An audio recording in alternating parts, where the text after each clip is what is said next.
Hi, everyone. I'm Dr. Miriam Smith, the host for Empowering New Nurses, bestseller author, Amazon bestseller. I'm an advocate for new nurses. And of course, I'm the host for Empowering New Nurses.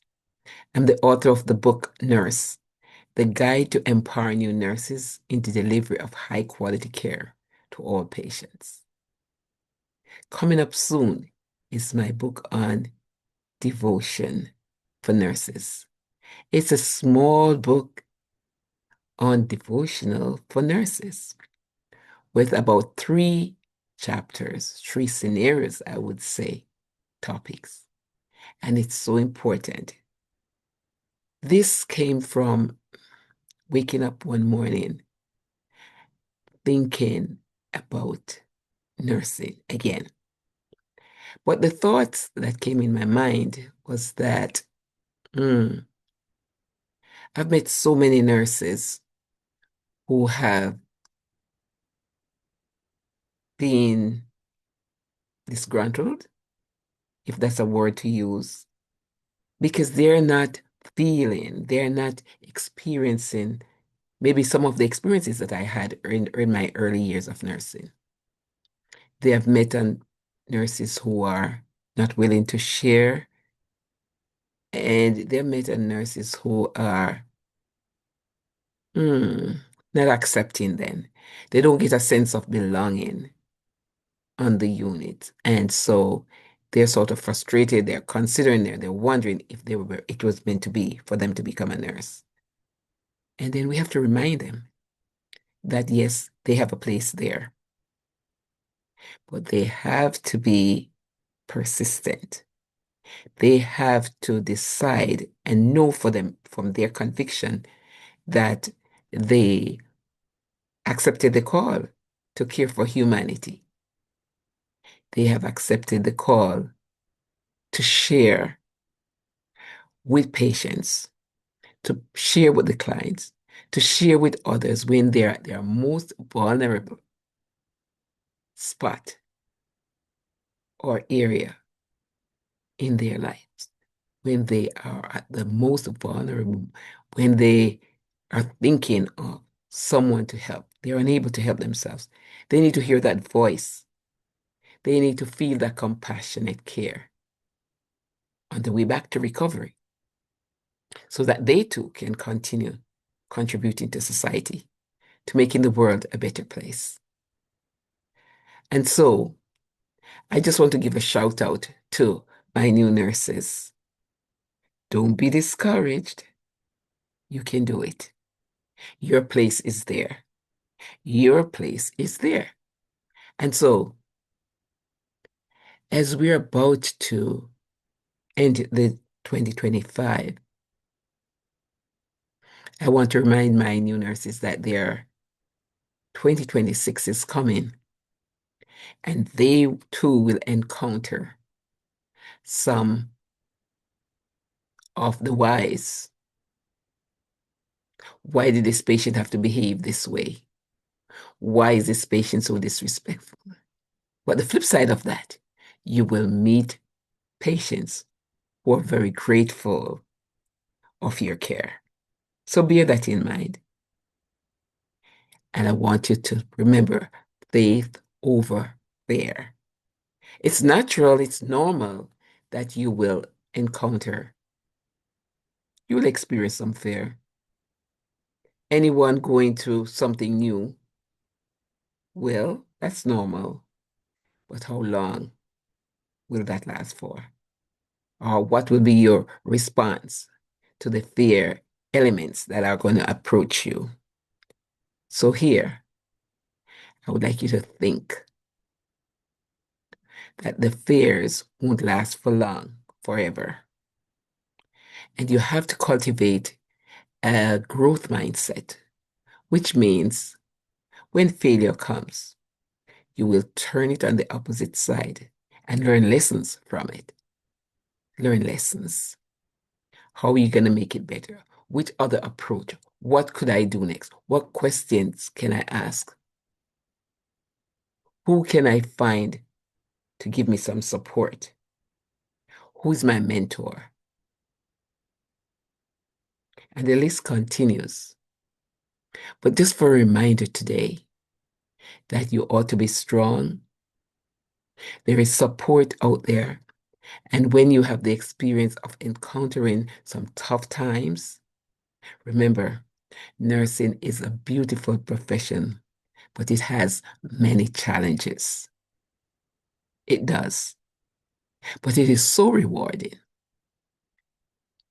So I just want to remind you today to be courageous and to keep going, to ask questions, and don't be daunted by situations that seem challenging. That's inevitable. Challenges will come, but be prepared to ask questions.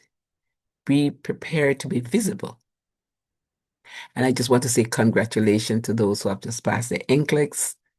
Those moments anticipating the result can be terrifying.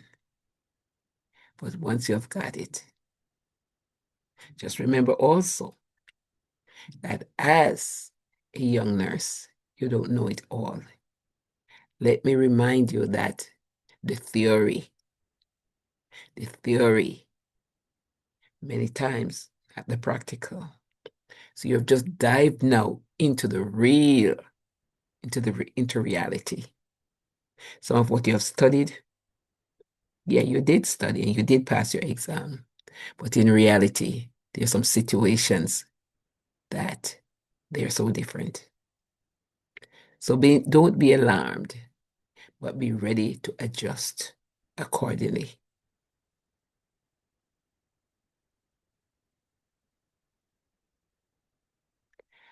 I know there are times when new nurses forget themselves. I recall there are times when, as a young nurse in my time,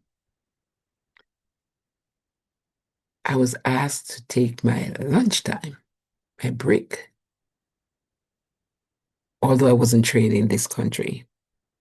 But I recall not wanting to take my break, just be so wanting to care for the patient. I recall that.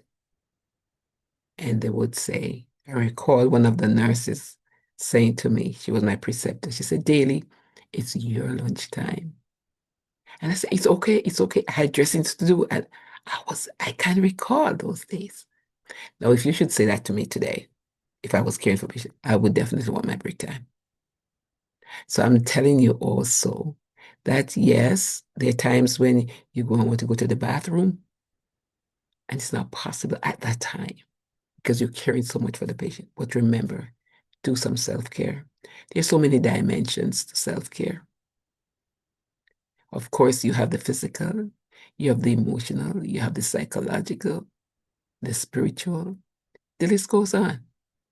But remember, care for yourself as you care for the patient. An empty glass. If you're empty, you won't have the resources. You won't have whatever it takes to care for the patient. So remember to take care of yourself. Self-care is important.